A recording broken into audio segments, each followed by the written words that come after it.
fix that little problem that we're seeing in our resumes. So what can we do? Well, first thing we need to do is tailor our resume to the job. We need to customize our resume to the job description. I often joke that AI is constantly competing against AI because humans use AI to get through one system only to have another AI system reject it. And resume writing is probably the same thing, is to take that job description, throw it into an AI, like ChatGPT or some of the other ones that are out there, and then use your resume to tailor the resume based off the job description. AI will do a compare and contrast and spit out a new resume for you to utilize. Now, this is where students and most people make a mistake. They grab that resume and then they just submit it. And this is the wrong thing to do. You need to go through and reread that resume, customize it back to your original thought process, the original writing, make sure that you fix all the problems that AI is going to come through with it, and then proofread it. It may spit out a skill or a description for one of your jobs that isn't accurate, that's not true. And the last thing you want to do is have your resume go through the system only to land that interview for your future employer to find out that your resume doesn't actually match your history, your experience, your skills. And that's the wrong thing to do. So let's move on to the next thing. We want to highlight those relevant skills. If we go through our new AI formulated resume, we want to go through and go, okay, does this skill align with that job description? Listen, I see this all the time, especially in students. Every student wants to be a penetration tester. I don't know if it's just because of the black hat or what's going on, but everybody wants to be a pen tester. Not a lot of jobs for pen testing out there. So what you need to do is realize that, hey, this is the job that I'm going for. These are the skill sets. These are the tools that I should be utilizing for that skill set, and then cater your resume to that job. Now, AI will do part of that, but you've got to go through and do your own part as well. If it's a defensive skill or a defensive job set, and they're looking for things like a seam or firewall or something like that, the last thing you want to put on there is that, hey, I know how to ethically hack. What does ethically hacking have to do with anything with this job skill? We want to start our resume with a strong personal summary. This is a compelling summary that says this is where I am and this is what I want to do. For instance, a good summary would be certified cybersecurity professional with 5 years of experience in network security, vulnerability management, and incident response. That says I've done this, and I've done this, and this is where I want to go with you. This provides us with a strong foundation that somebody can literally read at the top of our resume and go, okay, I know this person has 5 years of experience. They've got knowledge and experience in network security, vulnerability management, and incident response. That's going to go to the top of the list because I don't have to read through your entire resume to get that short one-line sentence that tells me everything I need to know about your resume. Remember, your resume, when it's viewed by a person, is probably only going to be seen for 15 to 20 seconds maximum.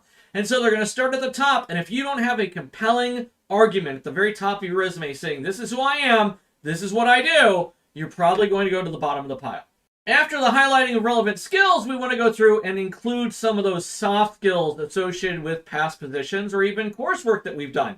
We want to make sure that as we're doing job descriptions for our previous experiences, we want to go through and include things like problem solving, communication, teamwork. All of these little keywords that you could provide inside those job descriptions kind of amplify the fact that, hey, you understand what it's like to be an experienced professional and you're ready to do your part to help their team move forward. This is where we highlight those skills, but in our job description as well. We want to quantify our achievements. We don't want to just say that I monitor networks. No, we want to say that I monitored numerous networks, but not numerous. We're going to actually quantify that with a number, over 25, up to 10, things like that. We want to provide a specific designator onto that quantity of achievement. If we've increased or decreased incidents by 30%, we want to put decreased incidents by 30%. We want to ensure that we have a quantifiable measurement to everything that we've done. Anything that's worth its salt is going to have that quantity associated with it.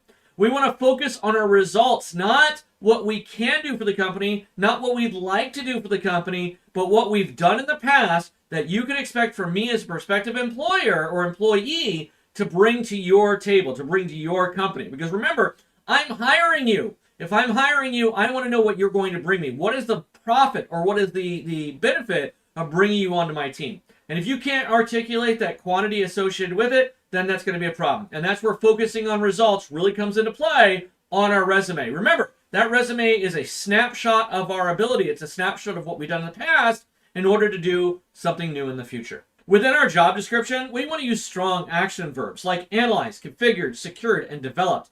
All of these verbs symbolize to our prospective employer that I do things. I'm working forward something. I can provide you with action to solve a problem that may be within your organization because I'm a go-getter and this is what I'm trying to accomplish. One of the other big things that I often see with students and with resumes is they're not in a professional format. It's like they just throw things on a page and expect it to stick. Or they grab ChatGPT's summary and they're like, oh, I'll use that for my resume, and then they send it out and expect it to fly. The thing is that as soon as it gets past the tracking system and actually gets in front of a person, they have to read it. And if your text looks like it's, I don't know, level 5 and I have to get a magnifying glass out to reach it just so that you can hit that 2-page limit, that's a problem. We want to use a clean, simple design consistent with professional formatting of a resume. It's not hard to find a professional format for a template and go through the process of understanding, listen, I need somebody to look at my resume, be able to read it and go, wow, this guy knew what they were doing, or this lady knew what they were doing, and really put together a strong foundation. If you want to think about it, right? Think about this. If you were the hiring manager, would you read it? If the answer is no, shouldn't submit it.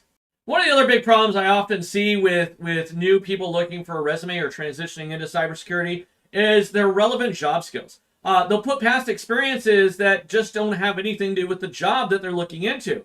It's your job to make those past experiences, those past jobs, relevant to the new position you're applying for. And if you can't do that, maybe it's better just to leave it off, or just put the line showing a line of employment without actually providing a lot of detail. For instance, let's say that you worked at McDonald's and you're like, I want to break into cybersecurity. I've got my bachelor's degree. Maybe I have some certifications, but my last job was McDonald's and I was a burger flipper. What does that have to do with cybersecurity? I would still leave it on the resume. It has value, but I'm not going to put that I flipped 100 burgers a day on my resume. That makes no sense. What I would put was McDonald's from this point to this point. And maybe I'll put a little sentence on there like preparing for college or attending college while working full-time at McDonald's to pursue my dream job of cybersecurity. Is it the best way to do it? Probably not. Are there better ways? Absolutely. But if you don't have any other relevant job experience or job experience at all, it's better to have that on there than nothing at all. Now, if you've got a past experience in cybersecurity, maybe you have experience, and you've worked for another year at a specific job that actually deals with cybersecurity, you might want to just leave that off altogether. We want to showcase continuous learning as well. Highlight recent training, recent degrees, recent certifications. Have we attended seminars? Have we attended workshops? What have we done lately that says, I'm trending, I understand that cybersecurity is moving, and that it's not a stale industry?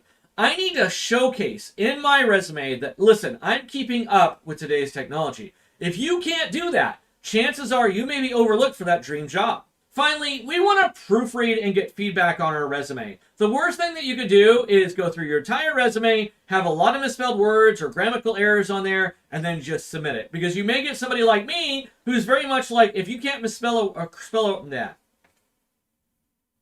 You may get someone like me who's very much like, there's enough technology out there to where you shouldn't have grammatical errors. You shouldn't have misspelled words. There's really no excuse for it, which means that you don't have attention to detail, which is highly sought after in cybersecurity. So remember, get that proofread and get feedback from other people in your same industry, whether it's a past boss, maybe a colleague, maybe even another college student, if that's what's going through your mind. You've got to go through and you've got to proofread these. Finally, your little bonus hint. Use LinkedIn. LinkedIn profiles are powerful tools that kind of showcase where you are in cybersecurity. We want to provide that right at the top. We're going to provide our name, our email address. By the way, your email address, it should be professional. We're not looking at AOL. We're not looking at Hotmail. There should be a professional email that deals specific with you.